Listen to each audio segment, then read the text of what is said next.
Afternoon, Diggling from the RIPE-NCC. 10 minutes just of your time just to talk about our transparency report for LEA requests that we published very recently, and then about 5 minutes on what we're going to do with our engagement with law enforcement as RIPE-NCC on behalf of the RIPE membership. That's me. That is the biggest screen I've ever seen in my life, and that's me as a younger man. So, the transparency report, it's been published, you can read it at your leisure, but I just want to talk about a few things that we get requests from law enforcement, not many compared to other entities in this industry. We've got 115 in 2024. It never goes above 200. There has been an increase the last couple of years, but it's nothing horrendously significant, as in number-wise.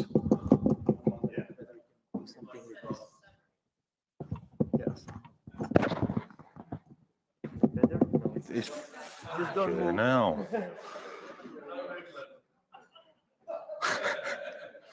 Where's health and safety? Some of the requests that we do get from law enforcement, and I'm not joking, this is serious. I won't mention the organizations because that'll be embarrassing. Can you tell us who the registrant of this domain name is? No. Can you tell me who is using this IP address on a Saturday afternoon? Yeah, no. And I said I'm not going to name anyone, but I've just seen my Europol standing there staring at me from the corner of the room, but it wasn't him. It may be. You buy me a drink later and I'll tell you exactly who it was. But we get requests like that all the time, which is sad that some law enforcement think that is what the RIPE-NCC has, that type of information.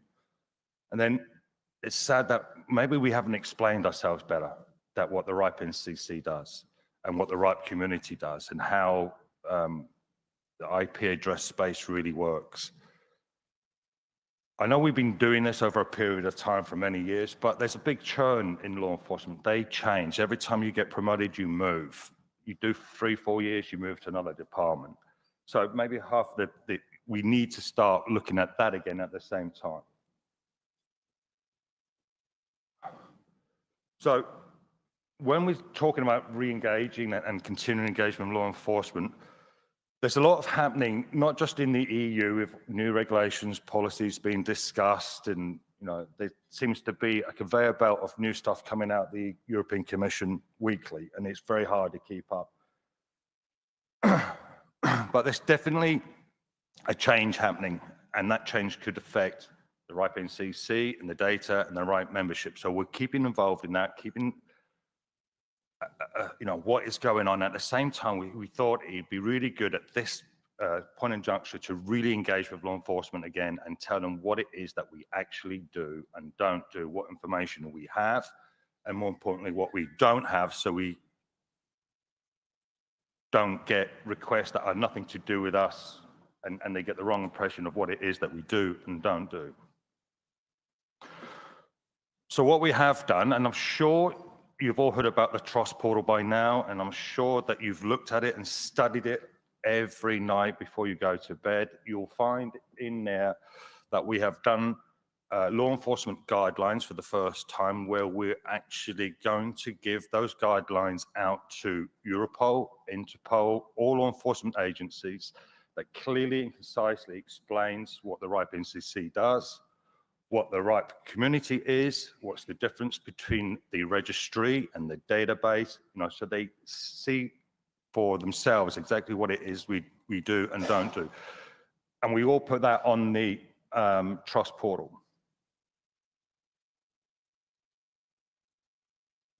We're also going to start having a dedicated email address for law enforcement. So when they want to contact us for whatever reason, normally they did it through NCC at, we now have a dedicated LEA address for them. That doesn't mean we treat them with priority than any other. It just means that we know they're from law enforcement and we can deal with that appropriately, because there could be legal orders, legal requests, anything. So we just want to make sure that we in a position to identify them quickly and deal with it appropriately. That does not mean they're going to be fast-tracked above your emails to customer services or anything like that. It's just for us to understand what's coming in from law enforcement in a quickly and timely fashion.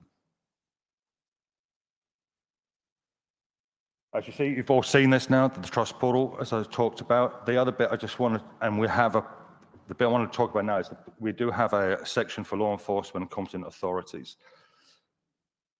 I like to use the word competent authorities because there are many government agencies that don't have a badge that says cop on it that are also involved with dealing with abuse on the internet. So we just package that up as a competent authority. So this is a request for help from you guys. The trust portal has only been live for a week. There's a lot of more stuff that we want to put in there for the law enforcement and competent authorities side. We want an FQA, Q&A bit in there. So when law enforcement look it up, they can look through the questions. Oh yeah, someone's asked that and this is their answer. So it leaves us alone, the RIPE-NCC staff, and they can just look at the trust portal. We're pulling together a list of questions, but we need your help for the type of questions that you get in your daily lives back home, questions that you think that needs to be answered clearly in that trust portal will be really helpful for us at the RIPE-NCC. And basically, anything in there that you think would be helpful. We don't mind a bit of duplication. We're going to put in there about how a PDP works, about the working groups, you know, the security working group, what that does, what history of it. Anything that you think will be helpful for governments, law enforcement, and anyone else in the security industry would be interested in what we do here at the RIPE-NCC and the RIPE community. I think that's basically about it. I'm here for the rest of the week, I believe Thursday evening, and I'll be down the road later on today if anyone wants to have a chat.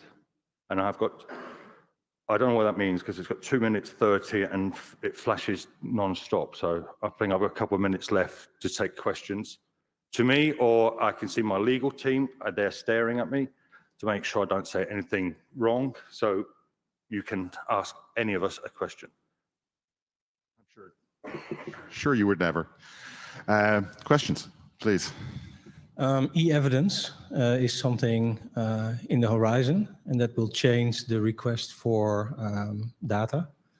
How do you account for that? Are you already working on this? Yes, two things. One part of the proactive approach is to let governments and law enforcement know what we have. And evidence, yes, it's definitely on our radar, and it's definitely something that our legal team are looking into, and we'll have an analysis in the end of this year on the evidence. But yeah, we're absolutely following that greatly, and we're already involved in discussions and stuff. But yeah, absolutely. Michele, make it easy. Ah, come on, Dick. I was going to be nice. You asked for feedback. Sorry, Michele from Black Knight. If you could please possibly train law enforcement types how to read WHOIS records, that would be really helpful. Yep. I am sick to my teeth of getting requests for information that is public. Yep. And also as well, would they please change whichever vendors they're using for getting data, because we keep getting reports to the wrong contacts, and we do publish abuses.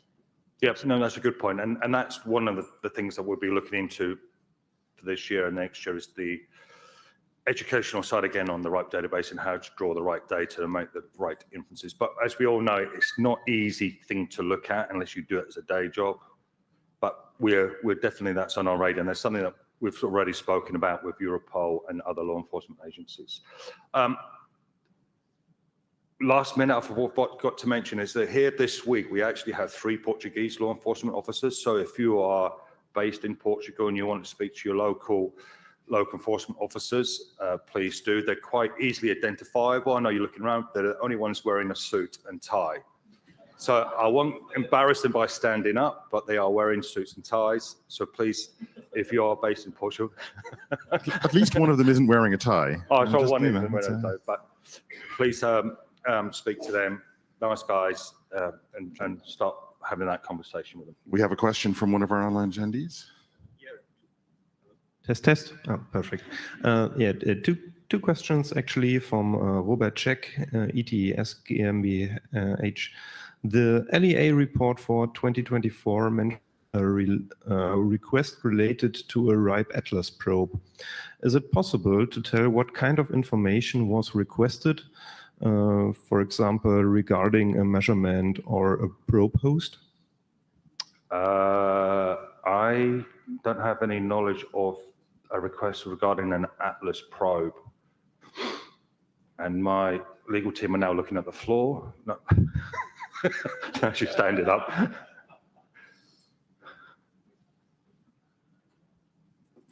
Hello, Athena Fraguli, Chief Legal Officer of RIPE NCC. Excuse us for the time we took to remember what was this about. It was actually about information we did not have, and RIPE Atlas can either, it was actually about either information we did not have at all, or that they were publicly available already. I don't remember the details. Apologies for that. Okay, another question also from Robert Czech. Do you enforce in- and outbound encrypted emails, SMIME or PGP, while communicating with lea@ripe.net? I mean, no. It's just an email like everyone else. We don't enforce that. But we do, under the new email address and any other requests we do get from law enforcement, we do validate and verify that they are legitimate law enforcement agencies. Okay. Okay. Any other questions? Cool. That's it. Thank you very much. Thank you.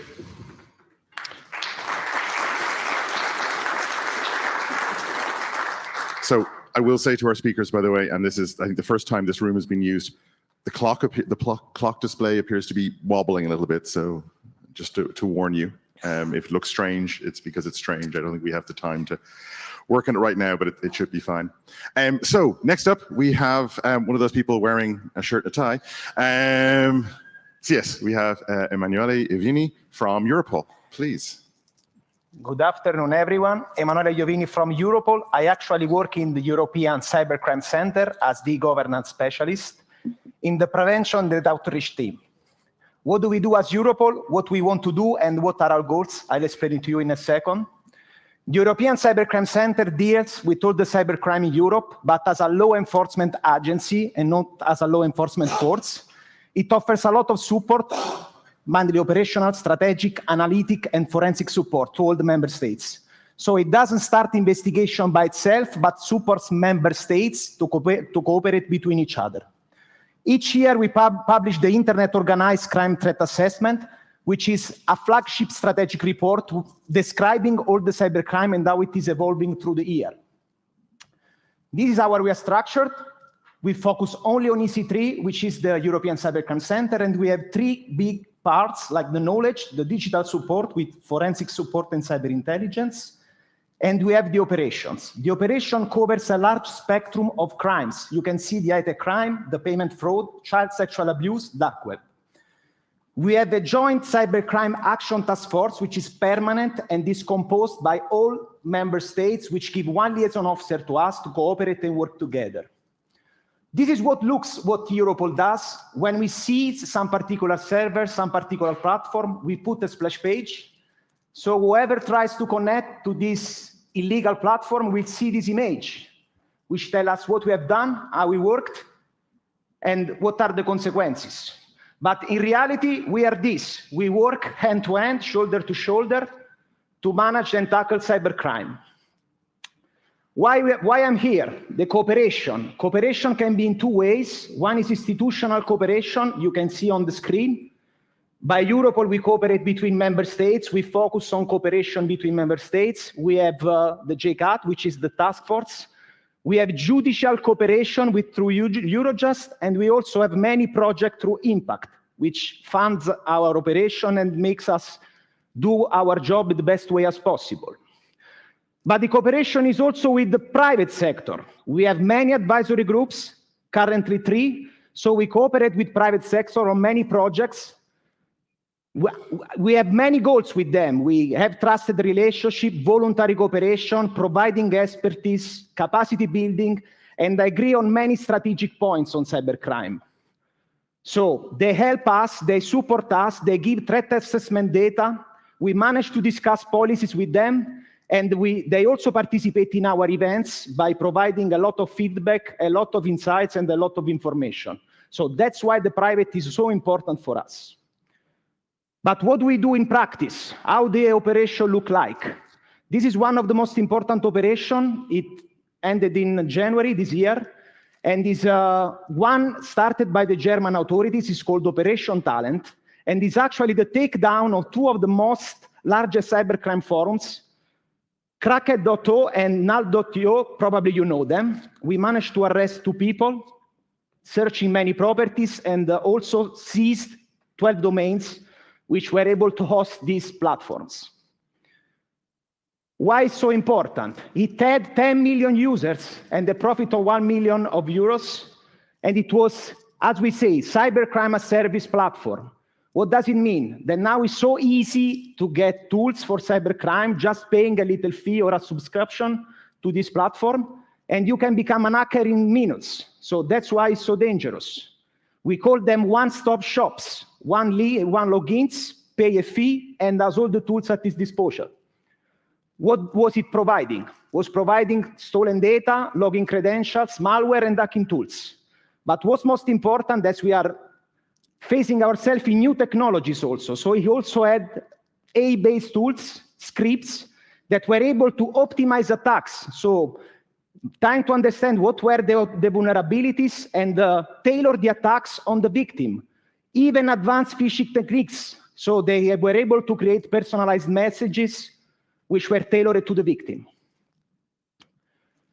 Why it was so important, Europol support? Because we put our resources, we made them cooperate to each other through the Joint Cybercrime Action Task Force, and we had 8 countries cooperating together with their law enforcements. Europol, at this side, has also provided analytic and forensic supports. Also, one analyst were able to work with German authorities. We work actually, as always, as broker of the law enforcement. So we are not the one which start the investigation, not leading the investigation, but we are the one supporting it and bringing coordination through, for example, also operational sprints, which are moments where all the police forces gather with some investigator in a room and are able to analyze, seize server, many other data, and work together, shoulder to shoulder. This is important for us. What data we need, why we need it, why we have to talk with private sector. We need to identify who is the offender, where is his location, where is the server, why we need the data. I know that sometimes RIPE NCC doesn't know this information, or I say doesn't know this information ever, but the private sector does. So when we ask for information, we want for this reason. We want to find who is the real offender, which can attack your server, which can be an offender, a sexual abuser to your children. So we want to help you, actually. And we have to find who holds or owns the data, so we can freeze, seize, or take down it. Why it is so important? Because data has retention in Europe. As you can see, we can have hopping through different SPs, and we can lose valuable data just because we obtain it late, because it's not accurate, because it's deleted, because it's not correctly stored, or because we need too many hopes that we lose the momentum. So we don't manage to get it as soon as possible to continue the investigation. So we need to enable local low-value investigation. So when we talk about big operation, it's easier because we have many resources. The judicial authorities make orders through Europe, through the rest of the world, and we manage to reach the offender. But when we talk about local low-value investigations, like the 1,000 euro fraud or scams, with low-level scams, we stop because we don't have the data at hand. So we cannot investigate it. But also what is important, to discover, assess the whole criminal infrastructure, where we know where servers are located, how are they organized. We manage actually to find the connection and map what is the critical infrastructure, the offender's infrastructure, and so we managed to tackle all the servers one by one. What's happening today and what will happen in the near future? We have all the regulations that are linked to a governance, so will be used against you, we can say, but we will also use for you, which are all these new regulations. Many of these are already in place. Many will be soon, like the evidence, for example, in August. And many others will be soon, like the second additional protocol to the Budapest Convention on Cybercrime. Why those are so important? Because they will allow law enforcement to ask directly to private parties, to companies, even on foreign countries. So if I'm in a country and I want to ask for information in another country, I can do directly through this kind of protocol, for example.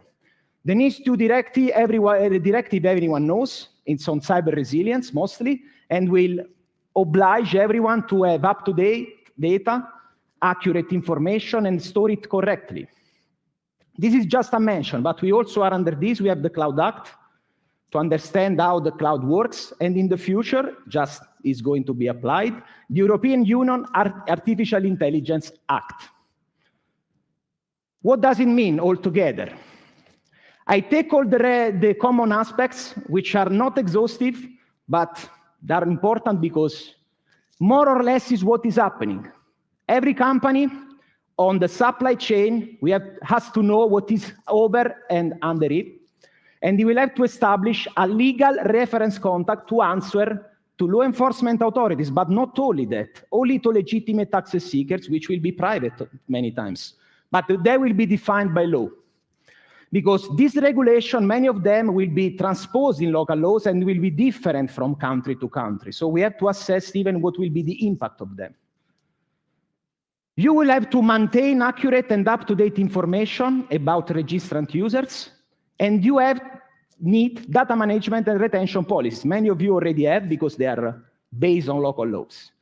The most important issue you will have, I know this is really bad because you need to be able to answer in short time. The evidence asks actually for 8 hours for emergency requests, which means threat to life, critical infrastructure damages, and so on, which I know probably will need a 24/7 office or something like that, which I know is really expensive for private sector, but is what the laws demand.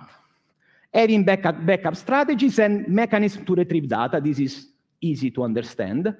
And if possible, building cooperational procedures with LIA. So for us, it's important to have formal cooperation, but it's important also to have voluntary cooperation because many of the activities we do many times are able and are going on thanks to the cooperation with the private sector, which is willing to cooperate. So we have many good guys that are helping us and many good guys with will to cooperate with us.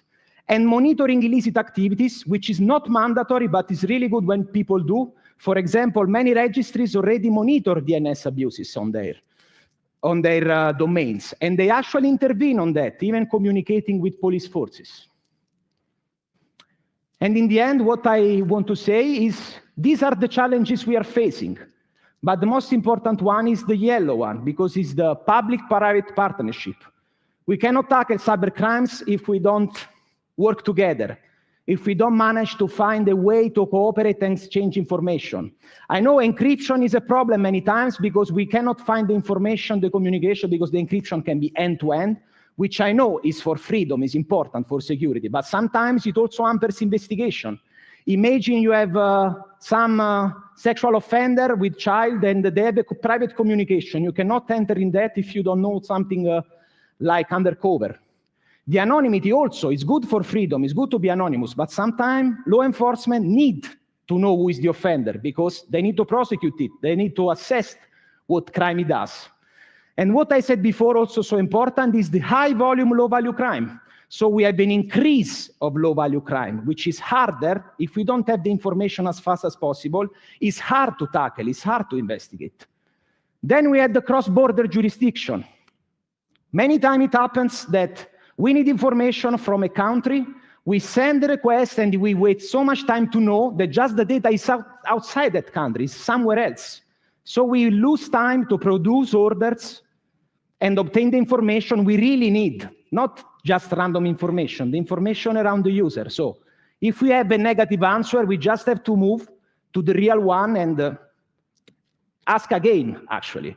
So sometimes it's also helpful for us if you just say, oh, I don't have this data, don't need to send me a court order, it's fine. And in the end, we know trust in communication and payments when we use cryptocurrencies is hard, but we have many tools to address this issue. Last but not least, what will happen in the future, we already know what will come because the world is changing and we have new technologies. Blockchain, in the matter of smart contracts mostly.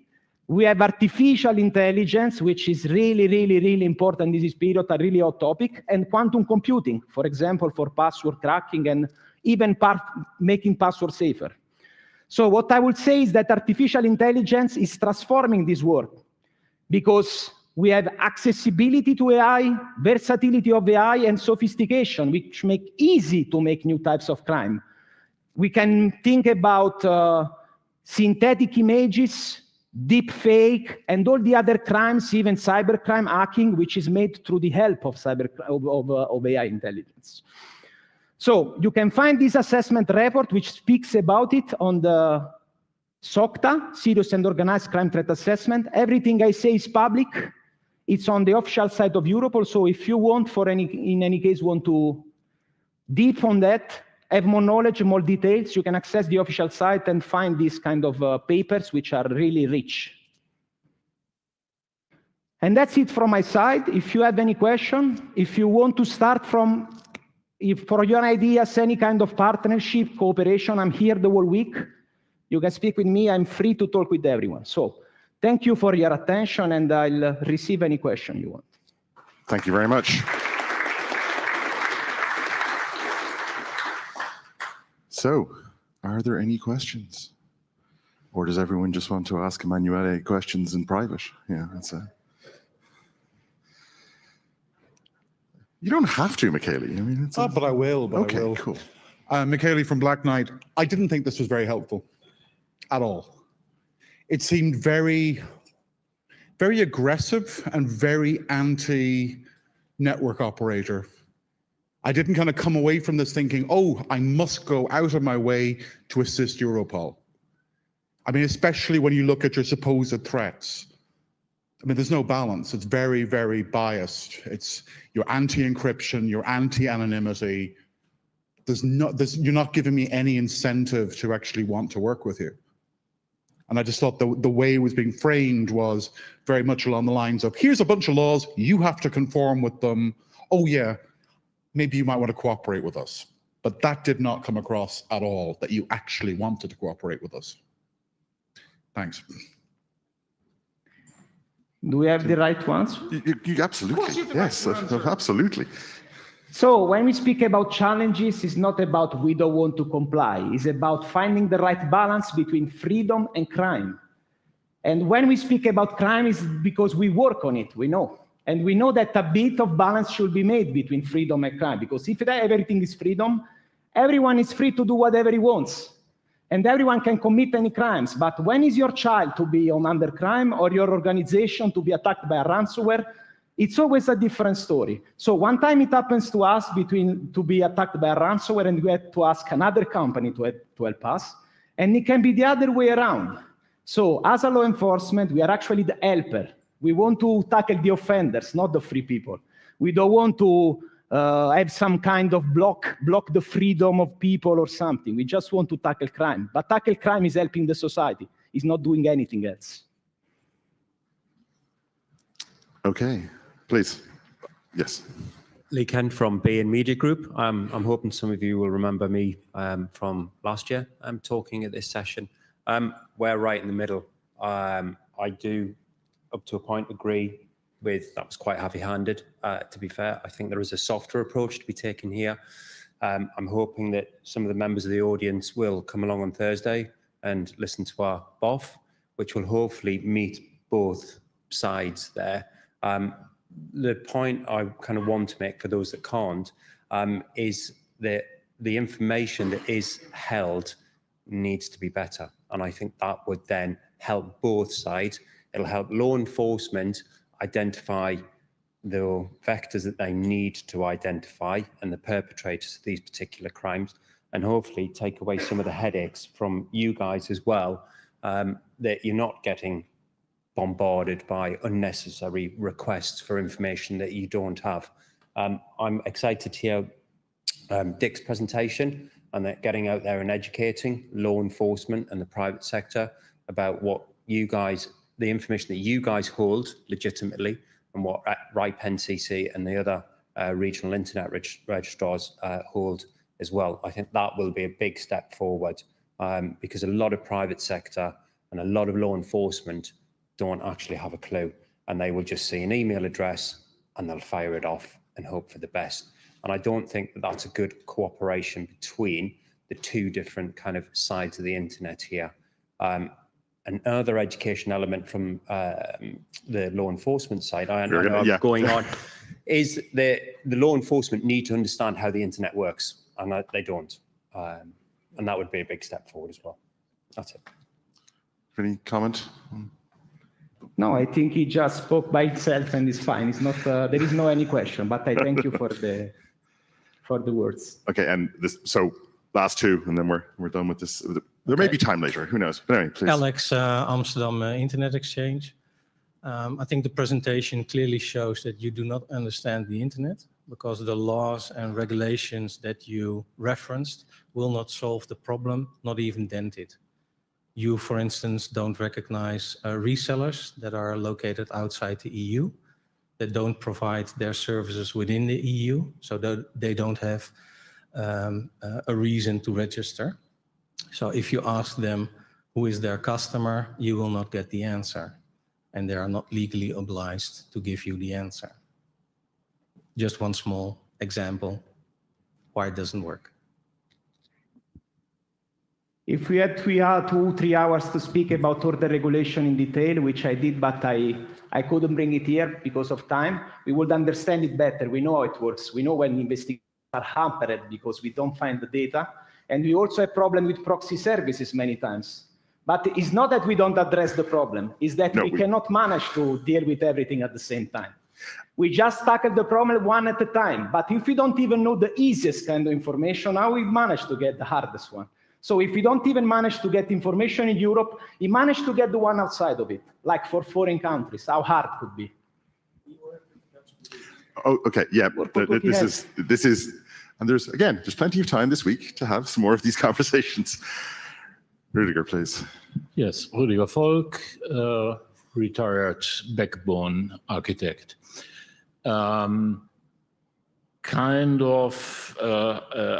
I hated some of the comments and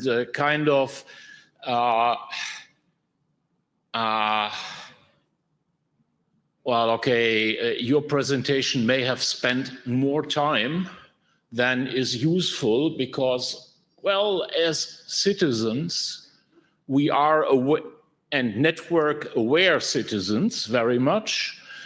We are, I think, all aware of most of the problems that you are talking about. The thing that I'm kind of missing and asking is, well, okay, what is the constructive part of our discussion here? The constructive part obviously needs to facilitate the actual cooperation in cases where something has to be done or preparation for that. And kind of suggestions for what to do in that direction and for, well, okay, me, say, sitting in Germany, who should I be doing this with? Who should be my peer in this discussion? I didn't see any of that kind of suggestion in your presentation. And I think that is the thing that needs to be actually worked on. And when you are saying we are working with the Dutch police because, well, okay, we are Dutchmen, that's quite clear. And so kind of let me boil down to the very simple thing. Is there anything where you would point to an address or a web page at Europol that you are suggesting any of us to go to? Or is the suggestion go to your local police or Ministry of Interior or whatever? Thanks. A lot of questions, actually. I mean, I think the core question is around contact But it's important to start a cooperation and see what we need and what you also need, because we have to find each other in the middle road there, actually. So we need to cooperate. It's not that we have the answer or you have the answer. The answer has to be found together. Is the most important thing, actually. Okay, because I mean, I know obviously, and I think this is the thing, Rudiger, and we'll finish up now, is that I know in Ireland, if we had a problem, you know, if somebody ransomwared our systems or otherwise, the advice at the moment is go to the local police station, at which point I'm rocking up to some desk sergeant who knows, maybe they're an internet expert, but to try and report this crime. And that is one of the big, I think the problem that a lot of national law enforcement people that acknowledge that it's how do you actually go and talk about this and who do you talk to? But listen, it is very, very good that you are here and we are having these conversations, and I look forward to future presentations and hopefully that feedback. Athena, you trying to really I do. Yes, thank you very much for being here and for this presentation. The reason why I'm on the mic has to do with the previous questions about the Atlas request. I would like to correct a little bit what I said, because our memory tricked us a little bit. Could you hold that for I can do that. AOB? That'd be great, please. Thank you. Oh, for AOB. Oh, no, okay. Well, let me just finish this and Yes. thank Emanuele for coming. So yes, thank you very much.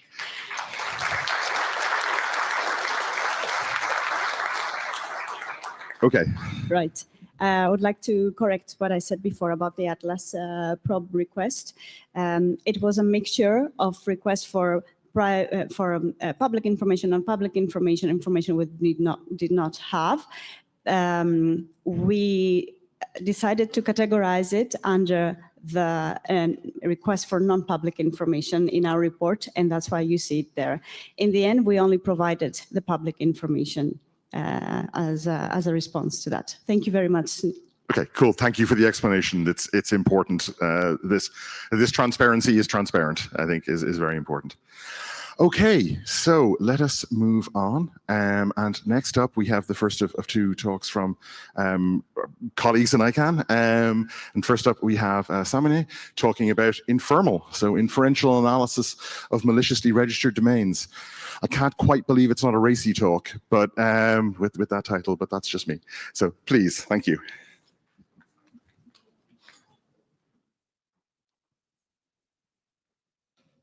Hi, everybody. Can you hear me? Yes. Okay.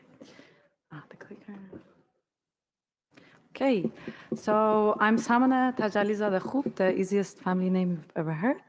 I'm the director of research at security research at ICANN's Office of CTO. Today, I'm here to present INFERMAL, which is a project proposed and worked on by Core Labs and funded by ICANN. Later, it was submitted and accepted at the ACM Computer Communications and Security Conference, which will be upcoming proceeding this year.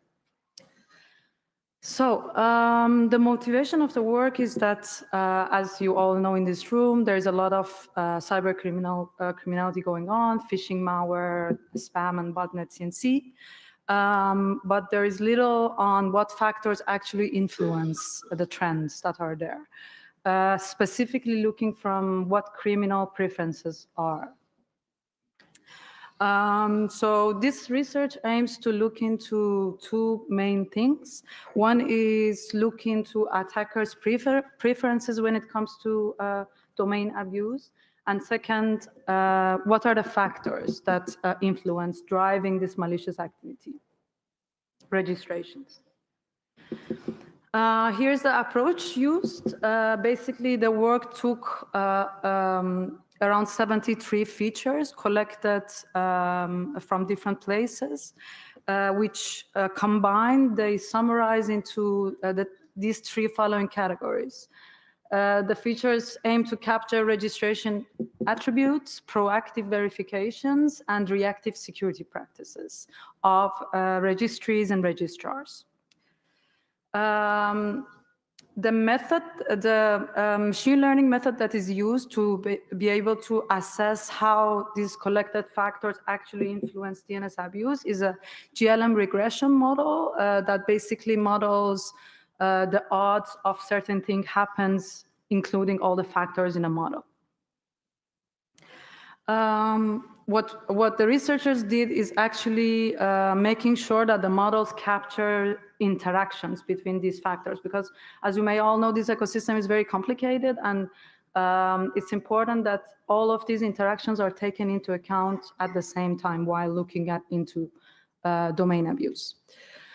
What do we have? There are many data sets used in this work for phishing. So this work is specifically focused on phishing only when it comes to malicious activity. For phishing, anti-phishing working group, PhishTank, and OpenFish is used. Then for the domain pool, we used the ICANN famous, well-known CZDS, the Google transparency logs, etc. This was to get the base domain infrastructure. Then for feature collection, there is TLD list, which is a paid service, but you can pay and it collects certain features over time. Things like the cost of registrations, discounts, free features, etc. In a few slides, I will go through more detail of the features. This is just the data sets. Then there are a lot of data manually collected and eyeballed from the registration processes. And there's also active measurements conducted to measure uptime, which is the amount of time from which the domain is up from when it's reported as being maliciously used for malicious purposes. Then for attribution purposes, active whois and DNS measurements are used. So basically, the starting point was around 500K blacklisted URLs. The timeline of the study is from August 2023 to January 2024. I won't go through all these numbers because it might be a bit confusing, but the domains are curated. The pool of the initial data set is curated carefully in order to back calculate biases or outliers, etc. They are mapped to registries and registrars, and I can tell you that we made sure that the data is comprehensive when it comes to and represents the domain state, the domain space that we wanted to study. There is also so in order to be able to compare malicious domains, there is also a data set for benign domains, which is around 4.k domains under 259 TLDs. In the table, you see the 20 most frequently observed registrar TLD pairs when it comes to maliciously registered domains. One thing to focus on is that this work is not looking into compromised domains. This is only for domains that are maliciously registered from the beginning. So in the following two slides, I will discuss or maybe three, the features collected in more details. The features that fall under registration attributes are whether or not the registrant could use free API to be able to search, purchase, or manage domains. These are, for those who are familiar, different processes. Whether there was a capability for bulk search, available payment methods, so can domains be anonymously paid, and also if so, through which method. Then retail pricing, the prices of the names, whether there was a discount offered during the registration process, pricing terms, whether there were limitations during the registration processes, and also if the registrar offered free other services, complementary services, which are hosting, DNS, email account, etc. For proactive verification, there was a feature collected on whether or not the registrar validates the registrant contact details. Basically, this is a note that this is only whether or not they validate. We didn't check if they actually validate that the information is correct, whether or not they have a process to validate. Domain registration warnings and restrictions, whether they have checks and balances, and also other registration restrictions such as local presence, ID requirements, etc. Then the last category of features, which is reactive security practices.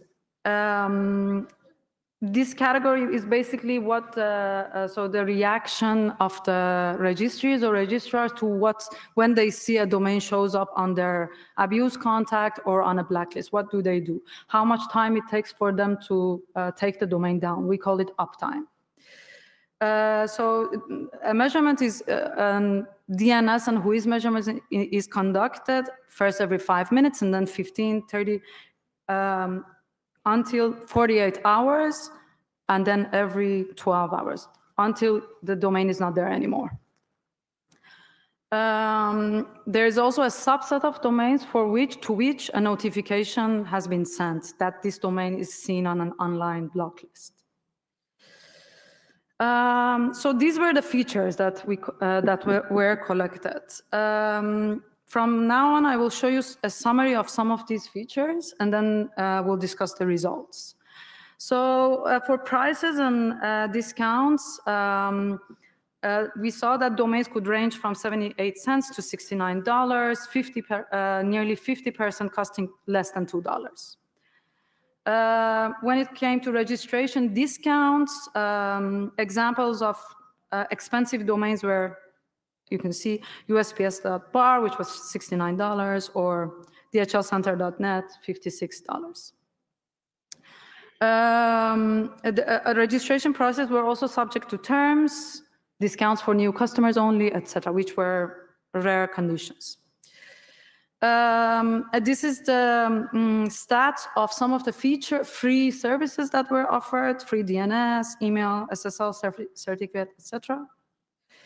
And what we saw was that 18 of the registrars that we looked at offered bulk search to check availability of the prices for 20 to 10K plus. Now, what are the results? Starting from the first category, which is the economic incentives, prices.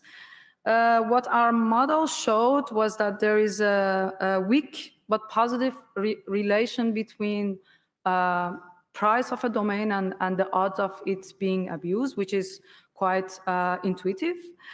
What was more interesting was that there was a way stronger correlation between discounts that are offered in the process of the registration. So not the initial price, but the discounts and abuse. Basically, with $1 increase in the price, keeping all the other variables in the model constant, we had 50% more abuse. We saw 50% more abuse on those domains if they got discounts.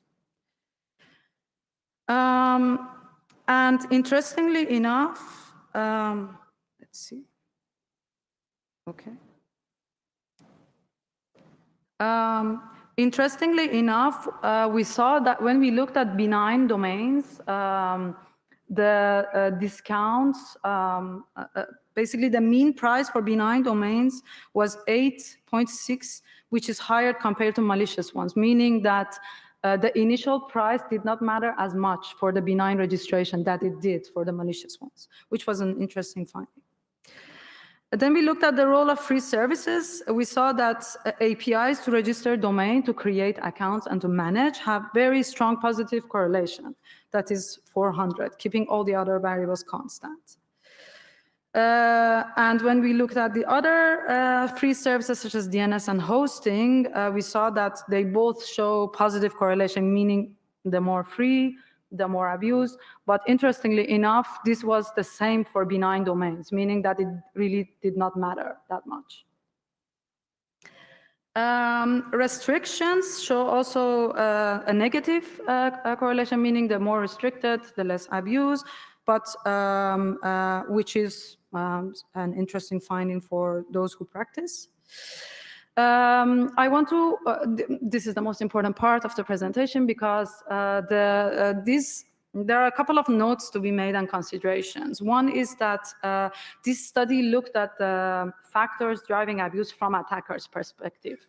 It shouldn't be mixed with looking at practices of registrars because there is a space in between what attackers prefer and what registrars do. And this was not the intent of the study, nor the intent of the results.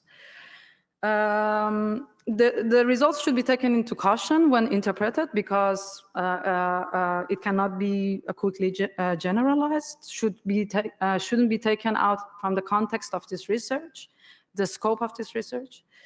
The most important thing is that, remember when I discussed, for example, the model part, for example, using and having a registrar TLD, having an API allowing for bulk search / management of domain increases abuse by 401%. This is not as easy as it sounds because the statistical model actually models all the factors together. So when this 400% is reported, it means taking all of those other factors into account. And holding them constant. So if you added or removed a variable from those models, then the number would change. So again, a word of caution with the result interpretation. The research work, in order to be able to actually do the modeling more robust, combined some of the variables. For instance, registration restrictions, the variable registration restrictions or consolidation of payment methods are actually 3 detailed variables that are combined into one. So digital values, back transfer, etc. Lastly, and my final point is that when looking into results, there is always, whenever an action is taken by the defenders, in this case, those who manage and sell domains, it should be considered the impact of legitimate users also. Likely the responses of attackers to the adjustments that are made by the registries or registrars based on the results of this report or any other action that they take. Important is that attackers always adjust, and these adjustments would also impact legitimate users. With that, I finish my presentation. I'm happy to take questions. Thank you very much. Any questions? We do indeed. Please. Andrei Robaczewski, Global Cyber Alliance. Excellent presentation. Thank you very much. 2 questions. One question, the table, this wall of fame or shame, rather, you showed. Is your methodology allows to periodic generation of this table, like monthly? The data is published and the methodology is published also in the paper. The goal of this research was not to rank. This was only a table to show basically the registrars and the registries under study. But yeah, you can use the methodology and data to regenerate if that's what you meant. Yeah. And the second, how you foresee impact of the study and on whom? Like, do you foresee that registrars or registries with just their actions sort of discourage certain things in their registration processes? How do you see that? Well, this was a study that was requested, not this specific study, but this kind of research was requested by the ICANN community to the ICANN org through one of the recommendations, because the ICANN committee was interested in knowing what are the things that they should be looking into, right? And this study is by the community, by an academic lab, core labs, and University of Grenoble. So basically, this is the initial phase of saying, hey, these are the factors under study and this is the results. It's up to the community to decide where they want to put importance and possibly actions or discussions, or even a next phase of this study where we look into specific factors requested. For now, actually, it's a topic that is actively discussed in the ICANN community, and we are looking forward to receive input on what the community wants next. Fair enough. Thank you. Please. Hello, my name is Yuan Yuan, and I'm from University College London. Thank you for the presentation. And I have two questions. One is, what is the aim of the model? Are you doing the classification, like to identify if it's benign or malicious? Or is it like you already know the label of the data and you just want to say what are the indicators of this type of data? Thank you for the question. No, the goal of the model was not to classify, even though a classification was used in order to distinguish between maliciously registered domain and compromised, not benign. Okay. The classification, the classifier that is used is published somewhere else. We use the method to classify. So they are all labeled data? Sorry? They are all labeled data? Like they are labeled data, yeah. Okay. If you wanted to know more about the classifier, I can link you to the work. Okay, thank you. And I have another question is, how do you select the features? Like they have multiple features, and how do you select the important for the analysis? Yeah, that was some of the hardest discussions that we had. From a variety of sources, first and foremost, previous literature that suggests that's important. The ICANN community, in which this topic is discussed at length, and also our own expert opinion. Thank you, and thank you again for the brilliant presentation. Thank you.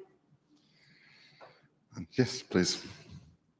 Hi, Andrew Campling, 419 Consulting. Thank you for the work. I think it's really important. Two comments, more than a question. I see consistently that Know Your Customer comes up as a really helpful tool to discourage malicious registration. So it's good to see that's come up in this research as well.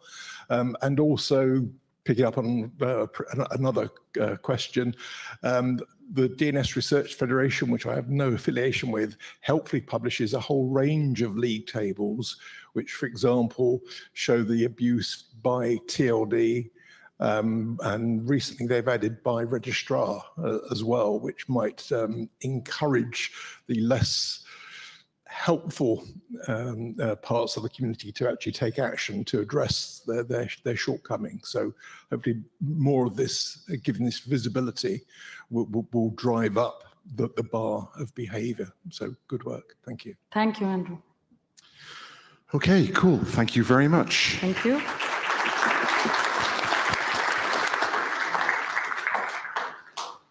And last, but certainly not least, we have Sam Cheadle from ICANN, who's now, give me a sense of theme here. So yes, speaking about identification and abuse characteristics of batch registered gTLD domains.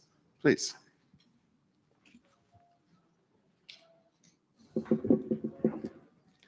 Thank you very much, Brian. Yep, my name's Sam Cheadle. Just a warning, this is another DNS domain name talk.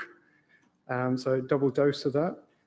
I am in the same team as Samaneh, recently joined the Security, Stability and Resilience team, previously at Nominet, the UK domain registry. So I'd like to talk to you today about a project we've been working on for the last few months. It's all about domain registrations, and it's all about patterns in domain registrations. The talk's structured in 4 parts. So first of all, I'll talk to you about what exactly I mean by these patterns. They're referred to as batches. Fairly intuitive. I'll describe the details of that in a second, and then I'll move on to looking at some descriptive statistics, how common are batches when we look across the wider domain registration landscape. And then thirdly, bringing in security feed data, cross-checking that. Can we see any relationships between these domain registration patterns, batches, and then the eventual use of the domains or abuse? And then lastly, conclusions and future work. So just to go into a little bit of background and motivation for the study. We know, the community knows that attackers often register domains to be abused domains in bulk. If you put yourself in an attacker's mindset, it makes sense. If you want a large volume of domains that you can use and abuse quickly and discard, you really want to register them in bulk, in high volumes. How would you prefer to do that?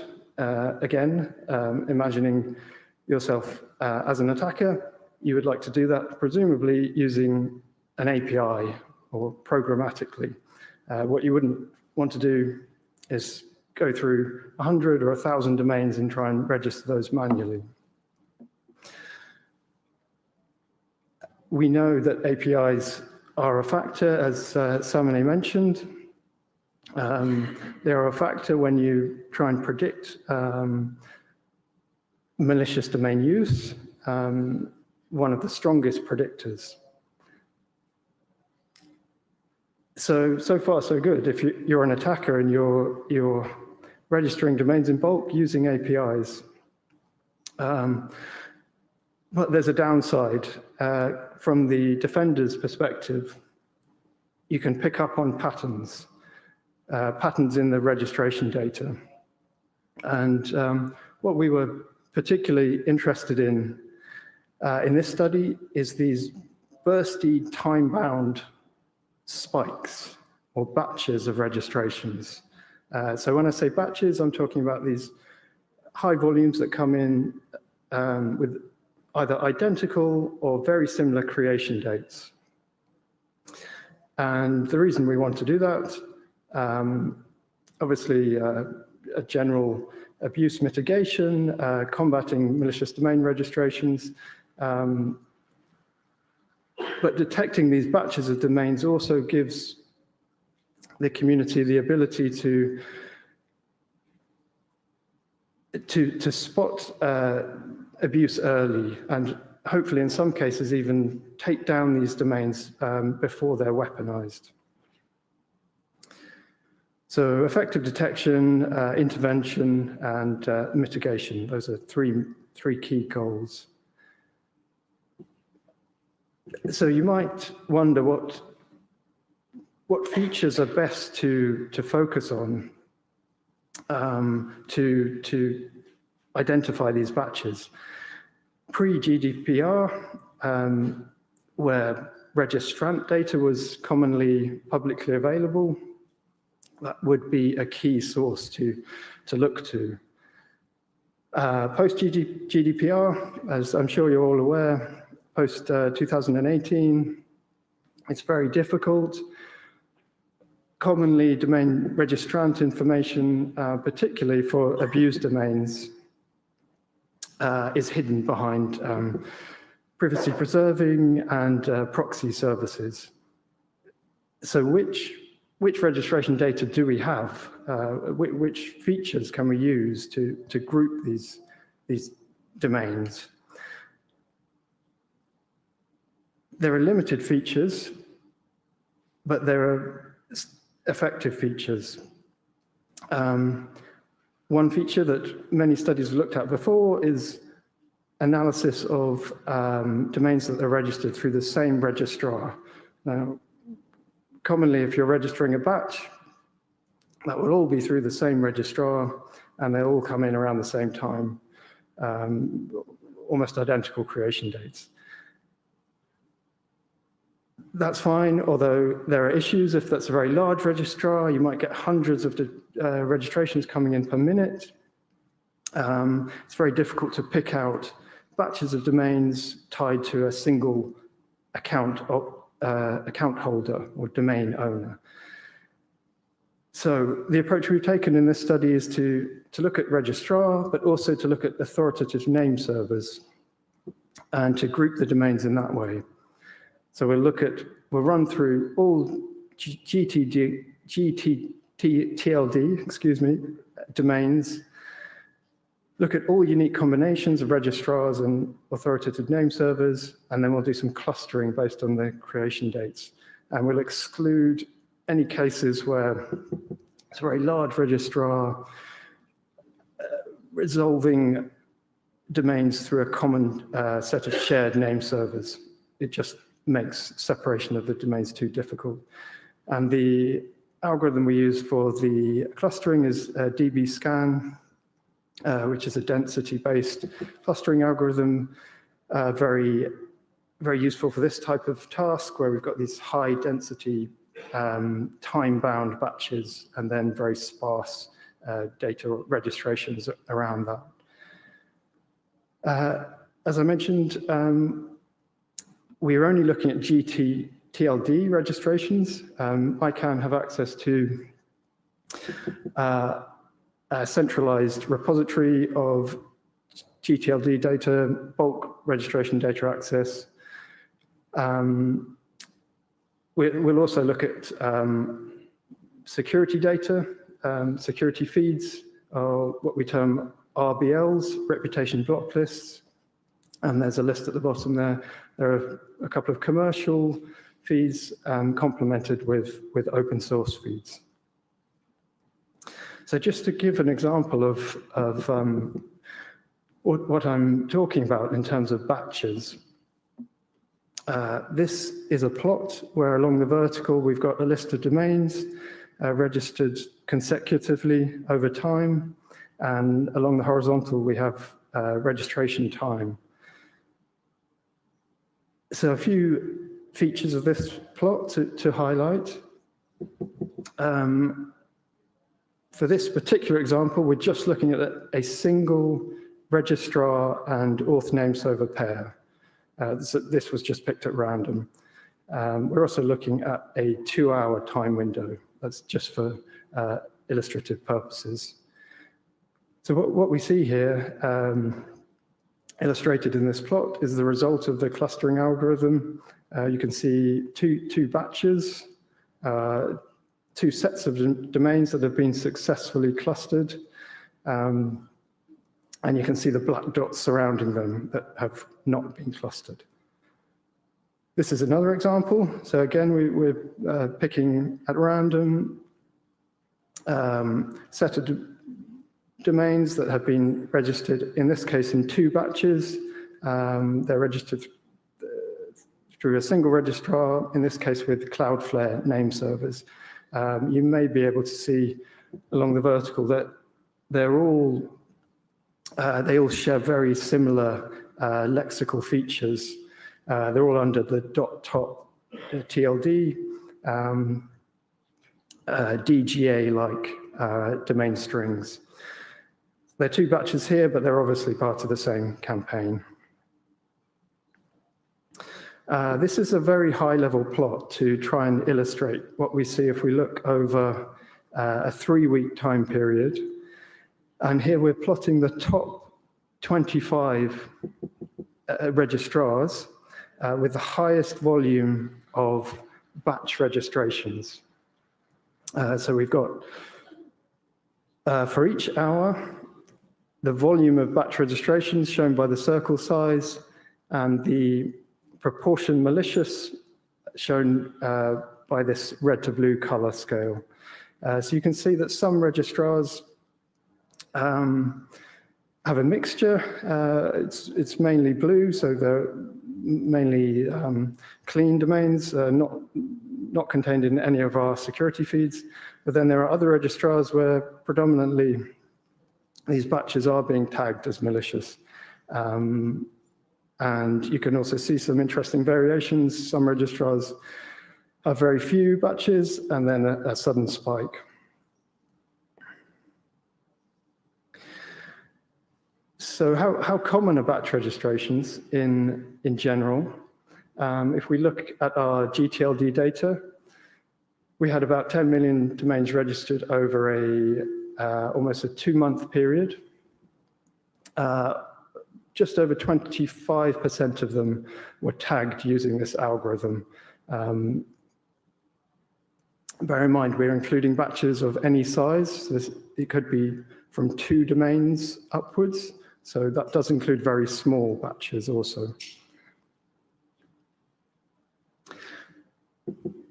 Just to give you a flavor of how these batches are characterized in terms of abuse, if we look at the domains that have been flagged as abused over that 2-month period, we pick out almost 300,000. How many of them have also been registered in a batch, according to our analysis? Around 60%. So a reasonably high number. And if we look at if we split that data by threat type, so we've got 4 different threat types: spam, phishing, command and control, and malware. We can see the proportion in red that have been tagged as batch registered. It varies. The highest proportion is for spam, with just over 63%. And also, I should point out that the majority of malicious domains used in this study are from that spam category. If we look at the TLD breakdown, malicious batches are commonly associated with TLDs that we do know have a history of abuse. Some of them are listed here. There's a second pie chart labeled unknown batches. So these are batches with no known evidence of abuse. That doesn't mean they're all legitimate. We can see, looking at these top 5 TLDs, again, the same sort of TLDs pop out. .bond, .top, .xyz, etc.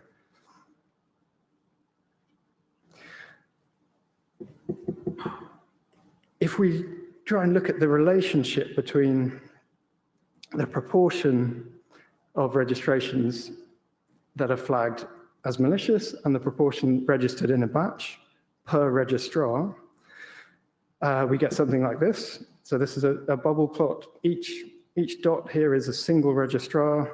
The size of the dot is the number of domains under management. So we can see there's a relationship. It's not particularly clean, but there is a significant positive relationship. So the more domains that a registrar has that we see being registered in a batch, the more we are seeing domains coming through our security feeds tagged as malicious. We can also look at the distribution of batch sizes. As I mentioned, we are picking out a lot of smaller batches. So many of these batches are 2 domains, 3 domains, 4 domains. The ones that we're more interested in often are larger. And you may or may not be able to see it here, but there are spikes at these intervals of 10, 20, 30, etc. So this is a kind of, we believe it's a human preference for those numbers. Last result, I think. I think this is an interesting way to look at the characteristics of the batches. So here we've picked out 300 batches sampled at random. Each of those batches had at least one domain flagged as malicious. They're plotted here from the smallest batch on the left to the largest on the right. The number of domains shown in red is the number of malicious domains. The number of domains shown in blue are the unlabeled. So the logic here is that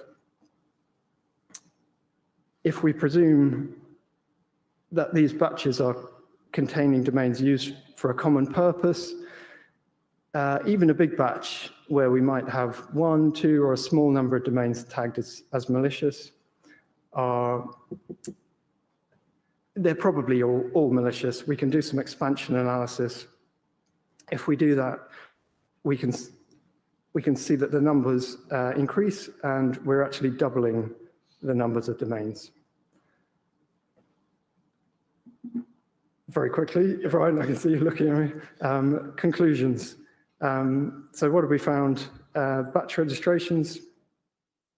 We believe we have a method using relatively simple features that is effective at grouping registrations, and it gives us some useful information. Most batches are small, certain sizes appear more frequently. Larger batches are common for some threat types, such as spam, and there is a link between abuse rates and batch registration rates per registrar.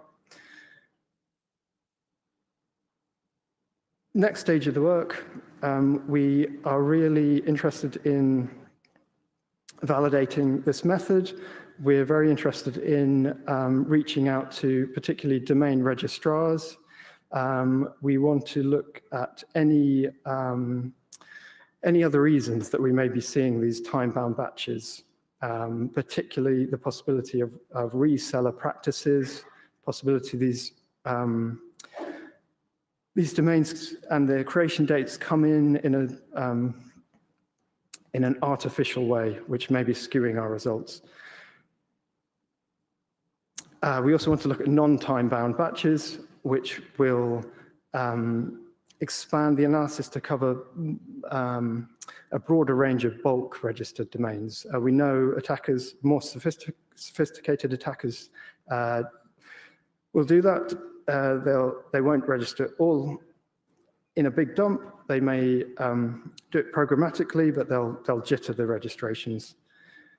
And we want to do this on an ongoing basis and ideally expose the results to the community. And we're exploring ways we can do that at the moment. So I think that's everything, and happy to take any questions. Cool, thank you very much.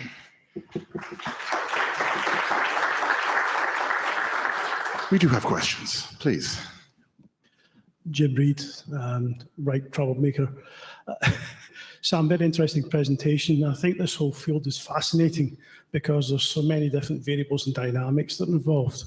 But for me, I think the big problem we're trying to deal with is how can we do something about this problem that's going to have a meaningful impact? It's all very well gathering data about, for example, bulk registrations are creating problems, and there may be a titles to particular registrars and so on. But there doesn't seem to be any kind of sort of enforcement mechanisms or accountability mechanisms. And that's what I think, in my view, that should be more the focus should be on. Gathering data is all very well, but I think the question is for the ICANN community in general, and ICANN as an organisation, is what are you going to do with this data? I can remember there were previous studies around this kind of thing. One of my colleagues was involved in that kind of activity, and he said there was a handful of registrars that were responsible for the bulk of domain name abuse, for some definition of domain name abuse, but nobody ever did anything about those particular registrars. And I think that's perhaps goes to the heart of the problem, is who's going to grapple with those particular issues. Yeah. Yes, thank you. I think I totally agree. I think the stage of this analysis is currently it's quite early stage, so we're trying to validate this particular method. Once and the community is satisfied with the results it's producing, then I think I agree that the kind of pushing it in that direction of incentivizing registrars, maybe publishing results, looking at those kind of mechanisms, that's the direction it is going to go in.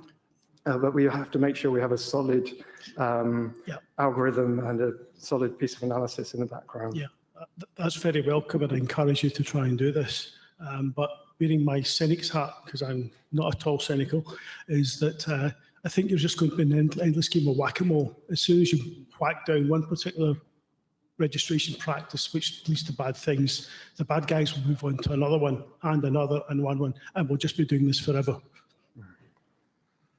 Okay, yes, you're I can see you hiding. Sebastian Castro Dorai, so Ireland. One question, one comment. Question is, how quickly can you go and do this clustering analysis? So let's assume ideal world where you have a stream of data and you get information in a matter of minutes of hours. How quickly can you go and do this clustering and signal, oh, that's a bad batch of domains? Yeah, good question. I didn't describe the time frame of the data collection. We have a centralized data source, as I mentioned, for gTLDs. We don't receive that particularly quickly post-registration, unfortunately. I don't think that's going to change in the near future. We're looking at other data streams, particularly CT logs, as a way to grab the newest observed domains and the newest registrations, and then we can take it from there. Yeah. So yes, that's a very good point. We're trying to speed up that detection. Okay, we're running very short on time. Yeah. So the other observation is, do you have any ccTLDs on your list? Because you're saying TLDs, and a little bit twitchy about it. It's like, oh, TLDs, but they're gTLDs, not ccTLDs. The first slide that I read out said gTLDs. I may have missed the G off some of the slides, but all of these results are gTLDs. Yeah, thank you. Okay, so we have three people. Quickly, please. Okay, just quickly. Greg Chewles, ISC. Research, great, but publishing this is effectively giving the bad guys a way to avoid it. So they're just going to change their behavior and do something else instead. Picking up on Jim's last point, really. It's like, oh, you're looking for that, are you? Well, we'll do something different. It's just a comment.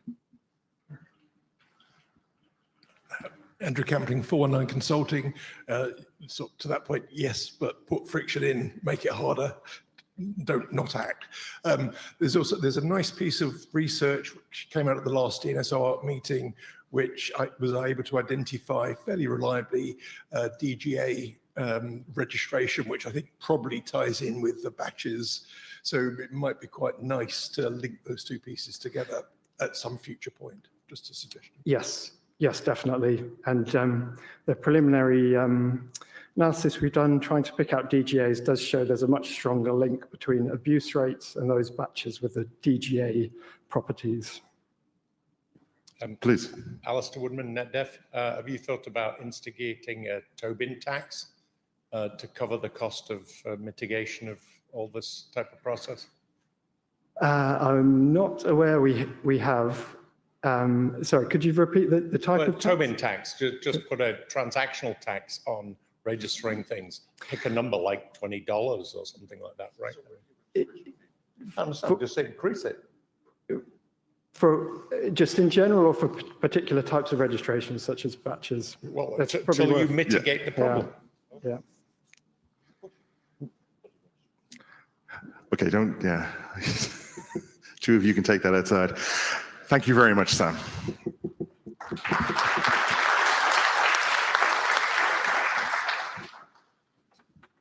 Okay.